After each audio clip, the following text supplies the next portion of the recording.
Bueno, daremos comienzo con el artículo tercero y la educación obligatoria.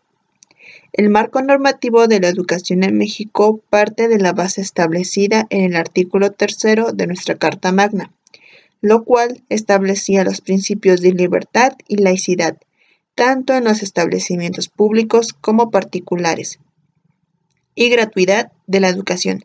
Sin embargo, en el texto original aún no se hablaba de la obligatoriedad. En 1934 se introdujo la obligatoriedad de la educación primaria y el carácter socialista de la educación, mismo que sería suprimido en la Reforma de 1946, lo cual acentuó el humanismo y la vocación universal de la educación. Sin embargo, es importante señalar que en la Reforma de 1934 se contempló por primera vez la necesidad de unificar y coordinar la educación en toda la República, mediante normas en las que se distribuyera la función educativa entre los tres órdenes de gobierno. A continuación tenemos las fechas importantes. 1980. Se vuelve a reformar el artículo tercero constitucional para garantizar la autonomía de las universidades. 1992. Se eliminó la prohibición que existía para que las corporaciones religiosas y los ministros de los cultos impartieran educación. 1993. Se establece en el primer párrafo que todo individuo tiene derecho a recibir educación y se incluye la secundaria dentro de la educación obligatoria. En el 2002, tras una reforma, se incorpora en el artículo tercero la educación preescolar como obligatoria. Asimismo, se incluyó el mandato para el Estado de promover y atender todos los tipos y modalidades educativos, incluyendo la educación superior, apoyar y promover la investigación científica y tecnológica. En el 2011 se establece que la educación que imparta el Estado debe fomentar el respeto a los derechos humanos. En febrero del 2012 se agrega la educación media superior como obligatoria. Tras la evolución del precepto constitucional, lo cual nos sirve de base al sistema normativo de la educación en México, se puede desprender que contiene una serie de ideales respecto a cómo debería ser la educación. Sin embargo, dichos ideales se proyectan hacia el resto de los ordenamientos, lo cual existe una gran cantidad de normas que, de manera directa o indirecta, inciden en el tema educativo. Sin embargo, como sucede en el campo de la ciencia, la tecnología y en otros muchos asuntos del país, en materia de educación, el principal problema no es la ausencia de normas, sino su falta de aplicación y la insuficiencia de las políticas públicas en relación con la realidad nacional. La Ley General de Educación contempla la existencia de un sistema educativo nacional conformado por los educandos, educadores, el Consejo Nacional Técnico, correspondientes a las entidades federativas, los planes, programas, métodos y materiales, lo cual esta ley otorga su autonomía. Podemos decir que en el marco normativo vigente contiene bases para la construcción de políticas de gran trascendencia en la mejora de la educación en México, y la adecuación del mismo debe acompañarse de acciones concretas y con visión a largo plazo, a fin de que las normas no queden como meras declaraciones. Bueno, yo empezaré explicando el diagnóstico. Primero empezaremos eh, con los ideales que no corresponden a la realidad económica y social del país. Bueno, como sucede respecto a otras disposiciones constitucionales, en el caso del derecho a la educación se ha establecido ideales pues que no corresponden necesariamente a la realidad social y económica del país. Eh, por ejemplo, de ello es la obligación de la educación, desde que empezamos en el preescolar hasta la media superior. Aunque se encuentren establecidas de una norma constitucional, esto no se traduce que toda la población en esas edades, en la educación tengan pues la accesibilidad de, de tener la educación establecida. Esto se debe a una gran parte de la precariedad y la situación económica que se tenga en el país.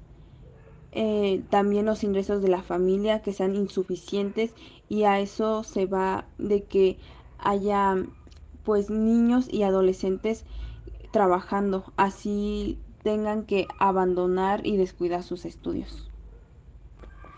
La siguiente sería la Ley General de la Educación. Ok, pues cabe señalar que la Ley General de la Educación contempla los consejos de la participación social con el objeto de fortalecer y elevar la calidad de la educación pública. Sin embargo, hasta ahora no se ha logrado convertirse en un factor decisivo mediante el que la sociedad pueda solucionar sus aspiraciones en la mejora de los servicios educativos del país.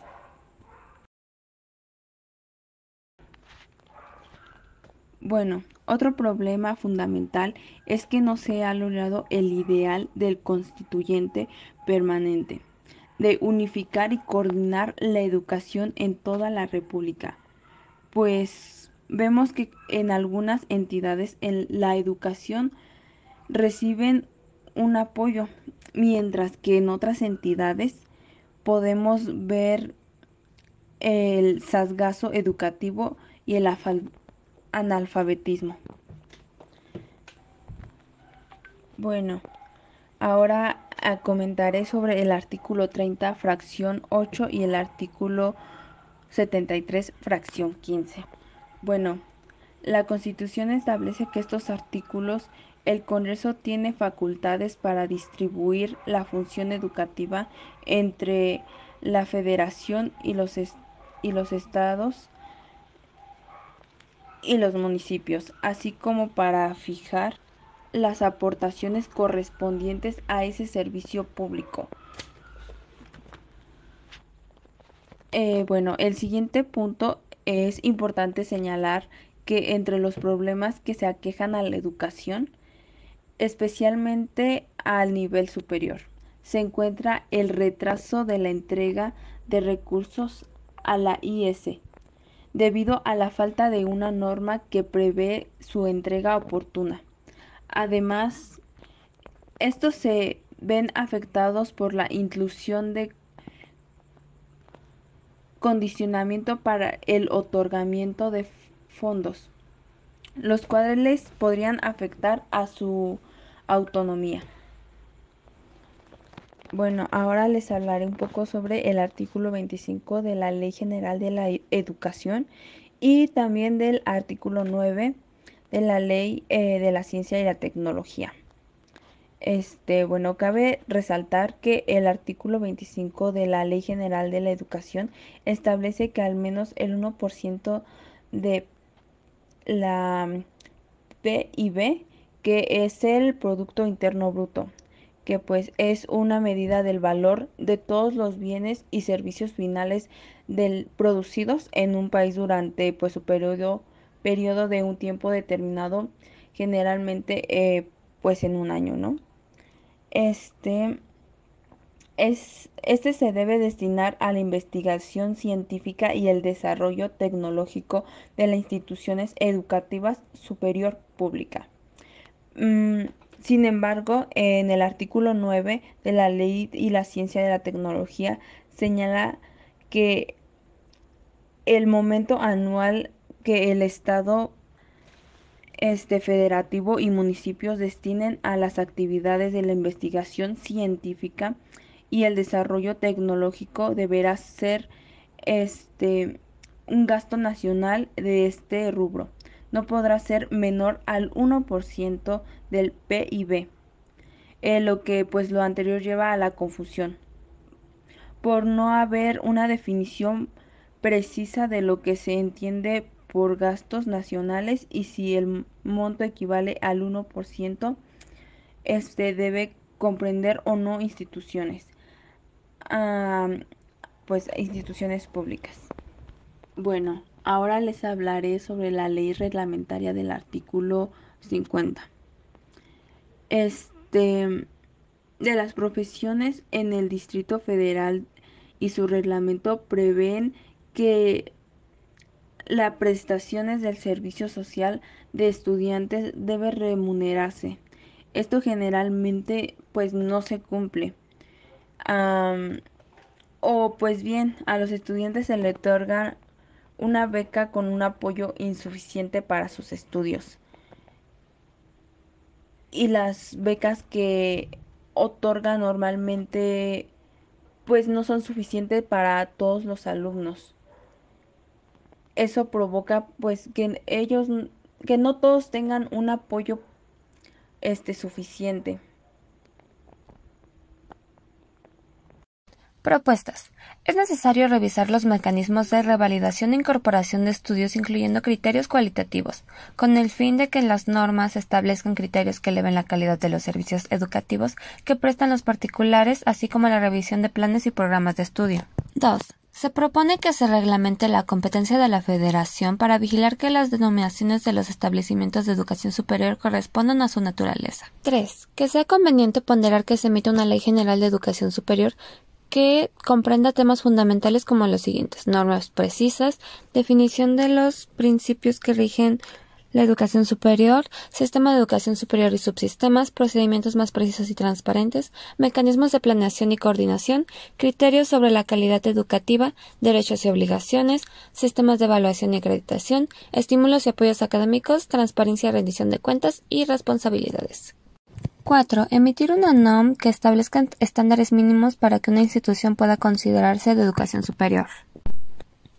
5. De acuerdo a la exigibilidad del derecho a la calidad educativa, debe evaluarse la posibilidad de que se establezca un órgano especializado en la materia.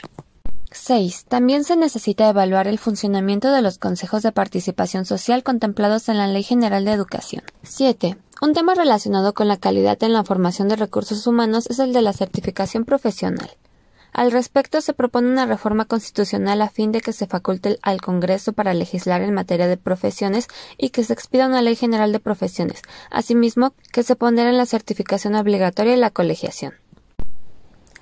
8. Es necesario armonizar y clarificar las disposiciones legales y presupuestarias en materia de financiamiento para la ciencia, la tecnología y la innovación. 9. Se requiere que el presupuesto de egresos de la Federación contemple mecanismos que garanticen la recepción oportuna de los recursos destinados a las instituciones educativas de las entidades federativas. 10. Se requiere que en la Ley de Presupuesto y Responsabilidad Hacendaria y en la Ley para la Coordinación de la Educación Superior se establezcan previsiones a efecto de que los recursos que les aporte la Federación no estén sujetos a condicionamientos que puedan afectar la autonomía de las instituciones. 11. Es necesario potenciar la participación de los municipios en la función social educativa en cumplimiento de lo dispuesto por el artículo 15 de la Ley General de Educación.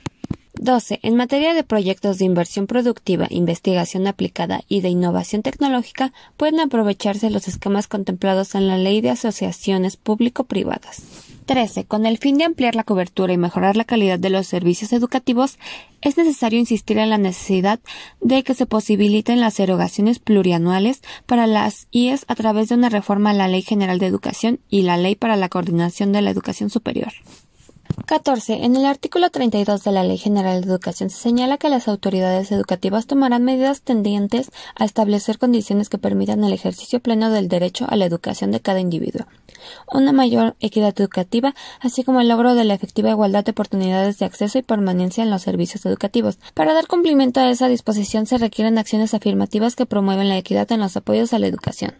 15. Debe mencionarse que el artículo 36 del presupuesto de egresos de la Federación señala que las reglas de operación del Programa de Desarrollo Humano Oportunidades para el ejercicio fiscal 2012 deben considerar los criterios para la inclusión de localidades en el medio rural y urbano, que deberán contar con accesos a servicios básicos de salud y educación, y también deberán tomar en cuenta las condiciones y mecanismos para otorgar el incentivo para la conclusión de la educación media superior.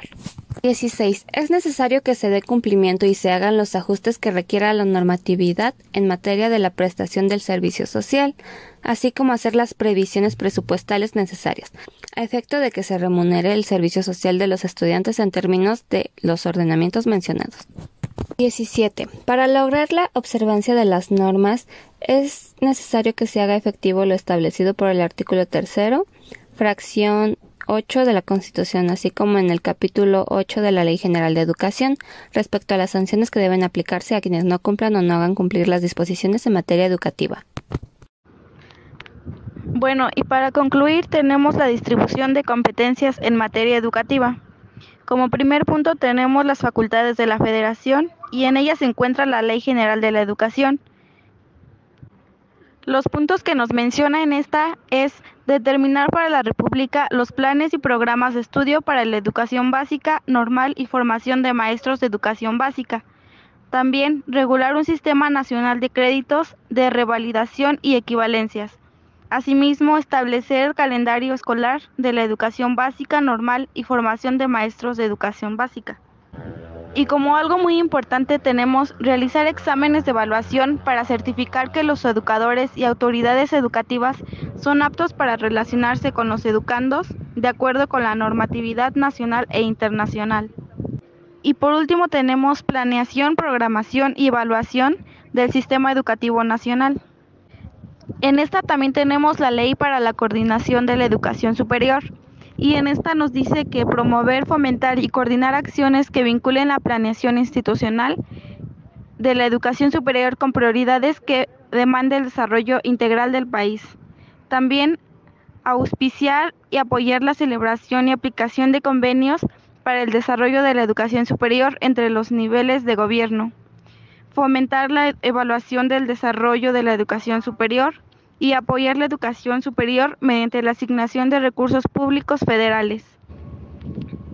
También tenemos el Distrito Federal, en lo que nos dice que la SEP continúa a cargo de la dirección y operación de los planteles de educación inicial, básica, indígena, especial y de formación de maestros, en tanto no concluya el proceso de transmisión de atribuciones de la Federación al Distrito Federal. También tenemos las facultades de las autoridades educativas locales, en la que nos dice que prestar los servicios de educación inicial, básica, indígena, especial, normal y para las demás formaciones de maestros.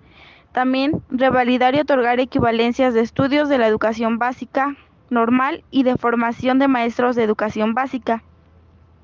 Otorgar, negar y revocar autorización a los particulares para impartir la educación básica, normal y de formación de maestros de educación básica. Y también tenemos las facultades de los ayuntamientos, en la que solo nos dice promover y prestar servicios educativos de cualquier tipo o modalidad. Y también tenemos facultades concurrentes, en la que nos dice prestar el servicio público de educación superior, atendiendo a sus necesidades y posibilidades. Promover y prestar servicios educativos distintos de la educación inicial, básica, incluyendo la indígena, especial, normal y formación de maestros de educación básica. También determinar y formular planes y programas de estudios distintos a los de educación básica, normal y de formación de maestros de educación básica.